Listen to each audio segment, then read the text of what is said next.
is up, everybody? Welcome back to my channel. How are you? Hope all is well. If you're new here, my name is Rosa. As you can see from the title of this video, we're going to play a little bit with makeup and we're going to talk about my birth experience.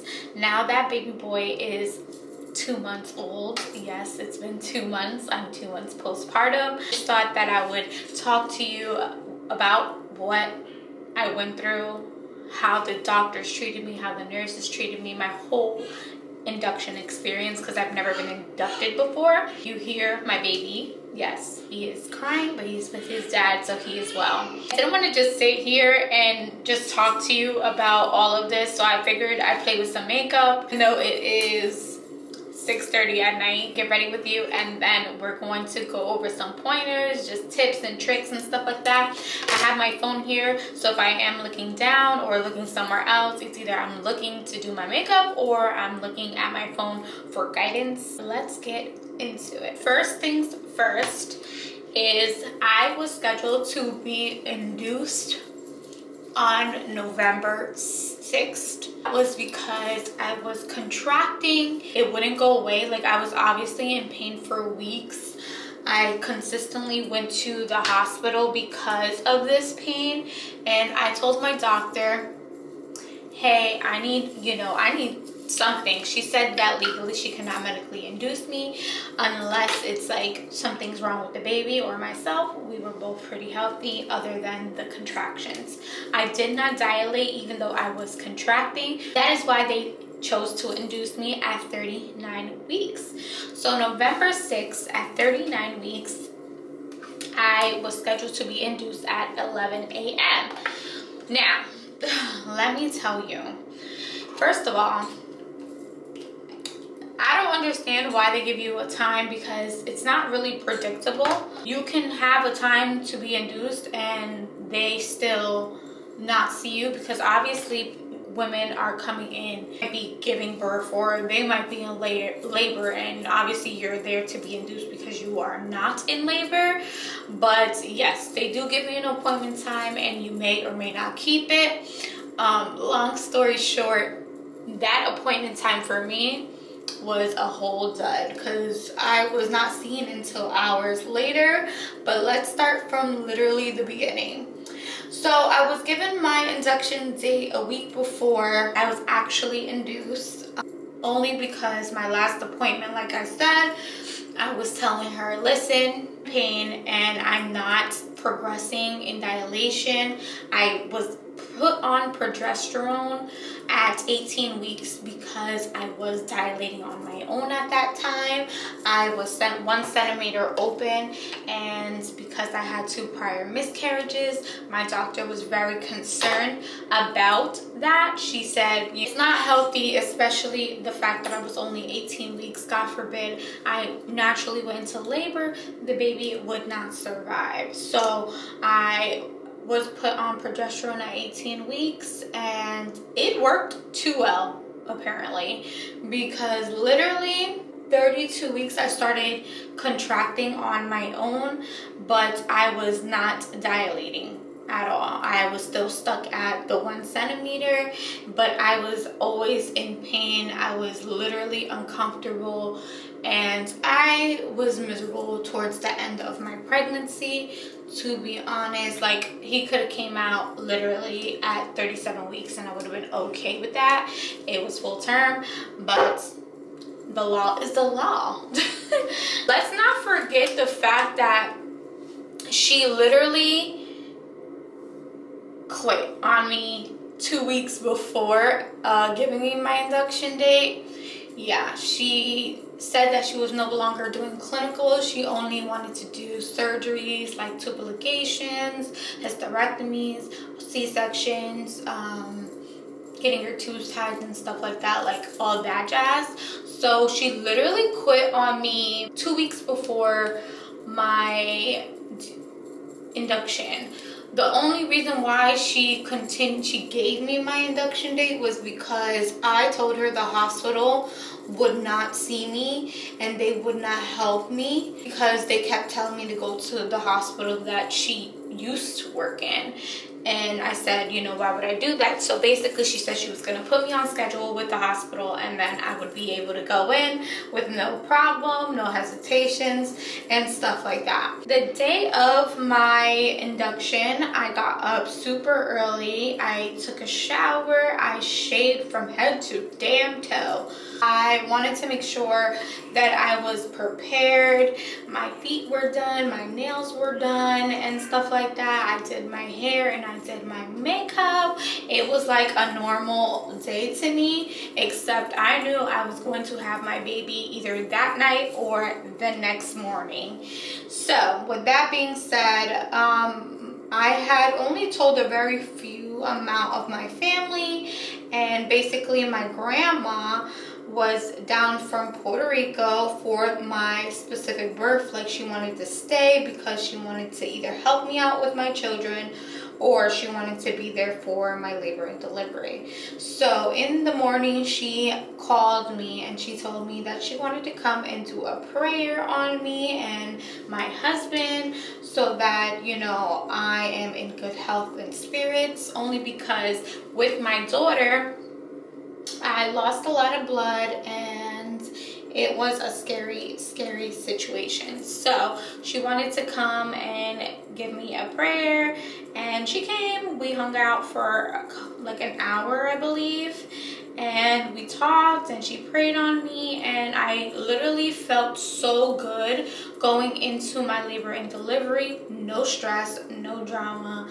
Literally, it was honestly the best morning ever. I was so ready to get Azai out of me, to be honest. 10 o'clock, we go and get breakfast at McDonald's, and then we head to the hospital. We get there at 10:50 and we check in. They tell us to have a seat in like the hallway area. Literally, when I got there, there were so many people there, and I was like looking at my husband like, oh man, I already know what's gonna happen. We're gonna stay here for hours. So there was a girl before me checking in, and then it was me who checked in, and then like literally a whole bunch of people came in after me. Some came through the emergency room. Some was also prepped to be induced from my doctor specifically as well, and some were with other doctors as well. So we're sitting there, we're waiting there for the longest time. Obviously the emergency room patients were getting called. We seen them go in, we seen them check in and check out. That's how long we were there. We were waiting for a total of 5 hours. We did not get called to the back until like literally last minute. I'm not even gonna lie. Let me see what time. We didn't get called until 5 p.m. Yes, you heard it right, 5 p.m. The whole time my parents were texting me, making sure I was okay. I was, you know, making sure my kids were okay as well. My kids called me after school and were like, Mom, you still didn't have the baby? Like, yeah. So I finally get called to the back at 5 p.m. and we walk into our room. Now our room was huge. Literally so big. I did a room tour for you guys. If you didn't see it, I'll link the video down below and stuff like that, but the room was huge. Finally, my nurse comes in and she introduces herself. She tells me, hey, I'm gonna be the one taking care of you. I'm gonna need you to urine in here, and then I'm gonna put in your 2 IVs. So I was confused. I was like, huh, 2 IVs, why? And she's like, oh, because out last time you had your child, so the doctor wants to be prepared for any emergencies and so forth. And you also have to sign this waiver that basically says if I was to bleed out, give me a whole hysterectomy. Gives me my 2 IVs. One was on one hand, the other IV was on the other. I did my urine test. I filled out all the papers. I literally got comfortable in my gown. I ended up just wearing their gown that they had. She asks me after a while, hey, did you eat dinner? And I said, no, I didn't. My last meal was at around 10 o'clock or 10:30, because that's when we got to McDonald's, because my doctor said that I was able to eat before I came in. I've been in the hall for quite some time. At this point, she knew that I was hungry and irritated. The dinner end at 5. She's like, mind you, we got called in there at 5. She's like, I'm gonna see if I can still get you a dinner plate, and then hopefully they'll bring it up. So I said, cool. She gave me the menu. We ordered the food. My food finally comes around 6 o'clock. So me and John eat. Comes in and she tells me, okay, well, now that you ate, let's check you, see how many centimeters you are. I already was prepared to know that I wasn't much like dilated. It has been like my dilation was stagnant for a while, so pretty much I already knew like she was gonna tell me I was 1, the most 2 centimeters, and I was right. When she checked me, I was 1.5. She said a generous 2 centimeters dilated, and she said that she wanted to see if I was going to dilate on my own or I had to be put on Pitocin. So the plan was to walk around in my room. She also brought me in the ball so that I can bounce, and she was gonna check me in 3 hours. Around, I had my headphones in literally, and I was jamming out the whole time. I want to disturb my peace of mind. I knew that if I stood as calm as possible, it was going to be a good birthing experience. Comes in and she texts me and she says, oh, you're still at a 2 now. We don't see much progression. We're gonna try to give you a meso pill, which is misoproxol. It's a little pill that you insert into the vagina I believe every couple hours, or if you dilate. So I'm like, okay, no problem. She said this is just like to really soften your cervix more or less, not to kick in the contractions. I didn't want anything that was going to give me severe pain. Like, I knew I was getting induced, but if I could do it naturally like I did my other 2, then I was all for that. So pretty much she came in, put in the meso at 10 p.m. and she told me she was going to check me in another 3 hours. So I was there jamming to my music. She comes in around 1 and she asks me like, hey, you're not feeling your contractions? And I was like, no, not really, like I'm just hanging out chilling. And she starts laughing. She goes, oh my god, she was like, you're strong because your contractions are very high. At this point I was already used to my contractions being high, only because baby, you guys left me for dead. I allowed her to check me and I was at like a 2.5. The only thing was the baby was moving a lot at that time, but Azai used to move during the night like all the time. Like, it was not new. Not to mention, when they gave me the meso, the first dosage at 10 o'clock, they also gave me antibiotics because I was GBS positive. So pretty much I needed antibiotics throughout the whole thing. It basically doesn't affect the mom, it affects the baby if you are giving a vaginal delivery. At 3 a.m. she comes in and checks me, and I was still at 2 centimeters. She told me, okay, so our next options is to give you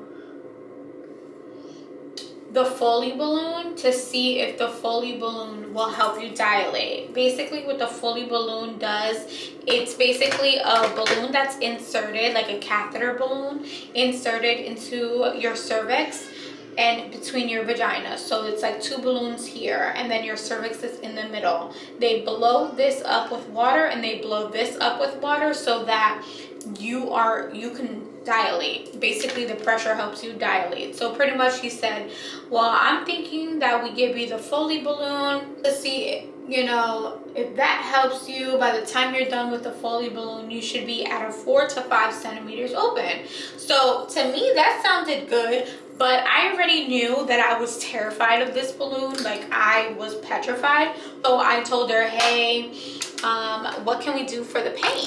For the pain, what I can give you is you can do an epidural. She said with the epidural, you won't feel the Foley balloon and you'll be fine. So I decided I was gonna get my epidural and get the Foley balloon. They come in around 3:15 to give me my epidural. Basically, they kick my husband out and they tell him he has to wait outside while I get my epidural.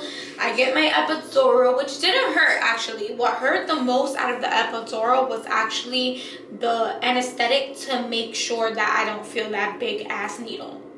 So pretty much just the anesthetic was like a bee sting pinch, and yeah, I didn't feel the actual epidural. The epidural was like more of pressure, if anything. After that, I was on cloud 9, let me tell you. That epidural did wonders.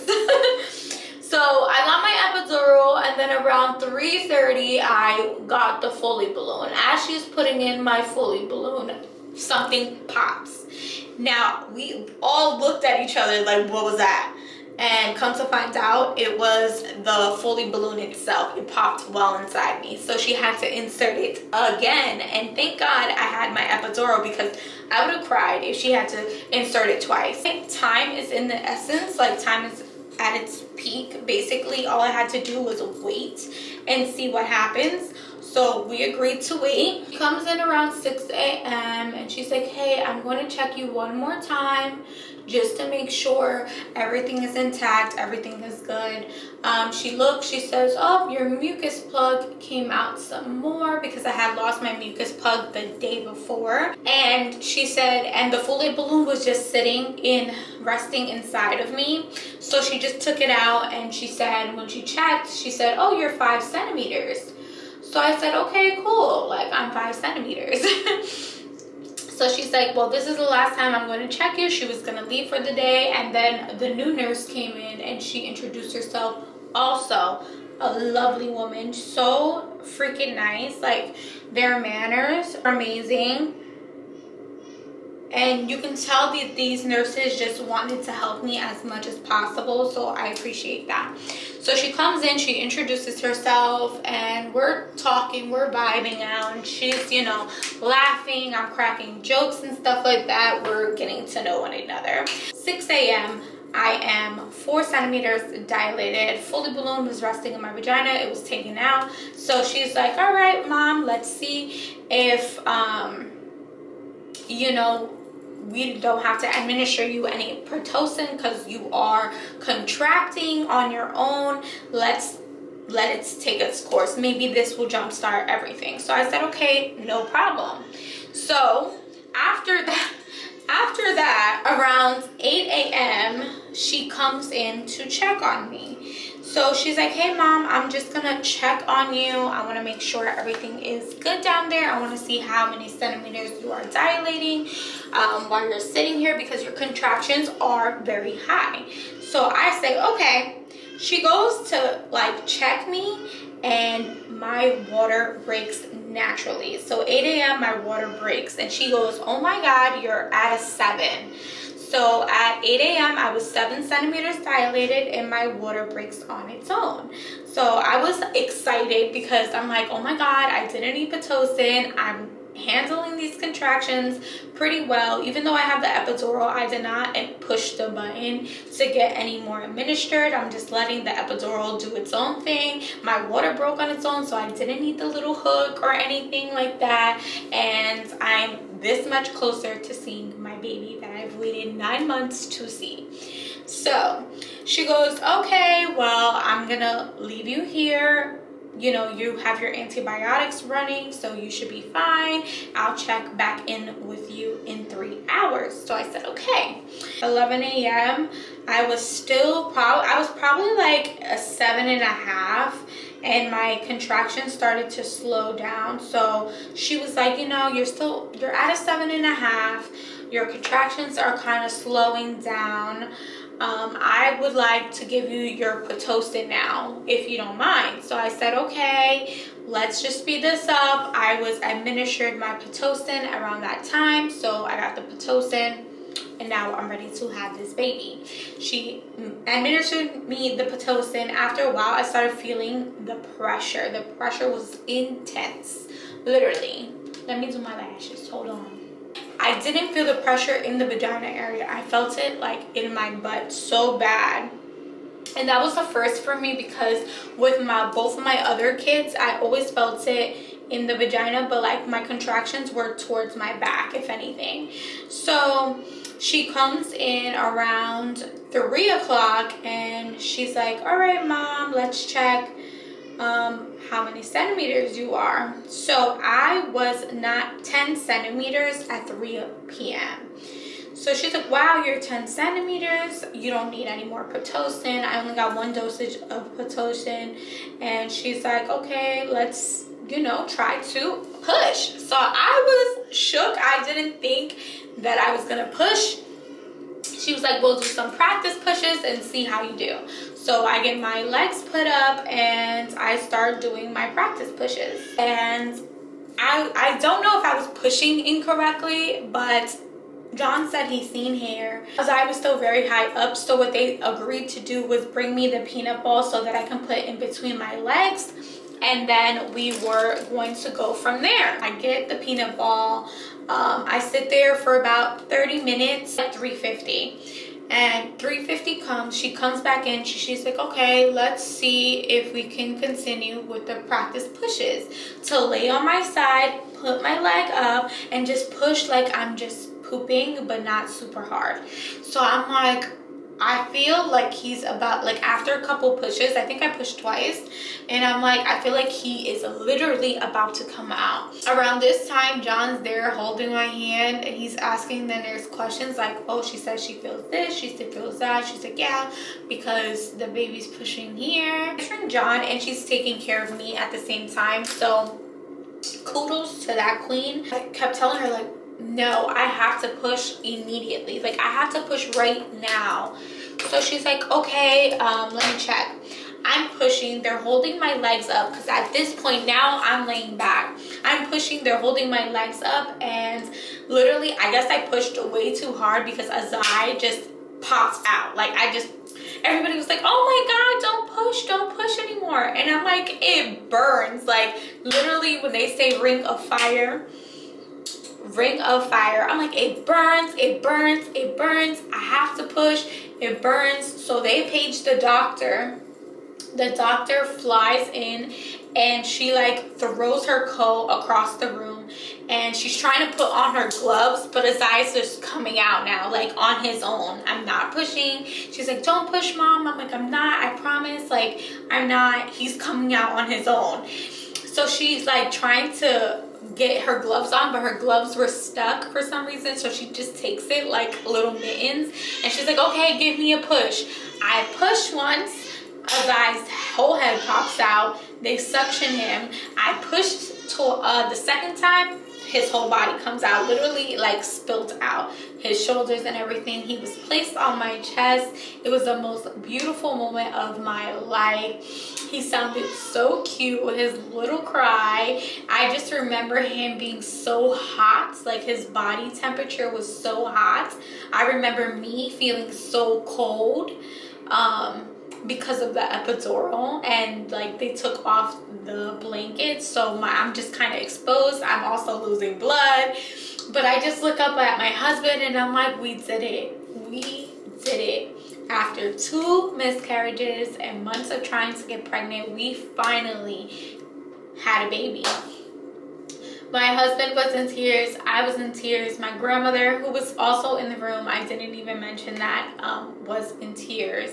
Literally, like, it was such a beautiful experience. It was gorgeous. Like, I had such a good time giving birth to my last and final baby. It was such a beautiful experience, and I just remember being literally at ease, telling my husband like, we did it. I had a rainbow baby, and I just cried so much. Like, the baby was crying because he just went through something traumatic coming out.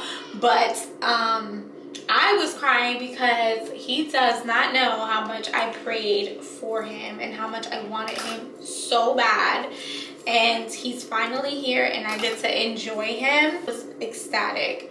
But yes, that is my birth story. This is something I want to look back on, remember, show my son one day. Literally, it was the best experience of my life. The hospital that I went to, 10 out of 10. The nurses, their bedside manners, how quickly they reacted, also 10 out of 10. Labor and delivery was awesome. Even postpartum was awesome. But yes, I just wanted to share that with you. My son is officially 2 months. Where has the time gone? I do not know, but he's 2 months. And I'm 2 months postpartum. I absolutely love being a mom all over again. It is a beautiful, beautiful blessing. I would do it 1,000 times over for my little boy. Will I have another one? No.